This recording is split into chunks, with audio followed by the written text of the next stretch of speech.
Manchmal hast du ein Video auf deinem Gerät und wenn du mehr Details darüber bekommen möchtest, kannst du ChatGPT nutzen. Zum Beispiel möchtest du das Video vielleicht zusammenfassen oder du brauchst das Transkript davon oder du möchtest bestimmte Infos herausfinden oder das Video übersetzen. In solchen Fällen kannst du ChatGPT verwenden. In diesem Video zeigen wir dir, wie das funktioniert. Öffne dafür die ChatGPT-App. Danach siehst du hier einen Plus-Button. Klicke auf diesen Plus-Button.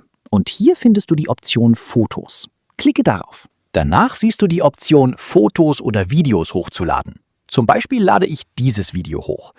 Nachdem du das Video ausgewählt hast, klicke auf den Done-Button. Wenn du darauf klickst, wird das Video hochgeladen. Danach kannst du im Prompt-Bereich eingeben, was du möchtest. Wenn du eine Zusammenfassung wählst, kannst du das schreiben. Wenn du die komplette Transkription möchtest, kannst du das ebenfalls angeben. Oder wenn du eine Übersetzung brauchst, kannst du das schreiben. Anschließend klickst du einfach auf den Send-Button. Danach erhältst du die Antwort von ChatGPT. Jetzt kannst du hier alle Details aus dem Video sehen. Wenn du noch etwas fragen möchtest, kannst du jederzeit weitere Fragen stellen. So kannst du ganz einfach mehr Details zu jedem Video mit ChatGPT erhalten. Ich hoffe, dieses Video war hilfreich für dich.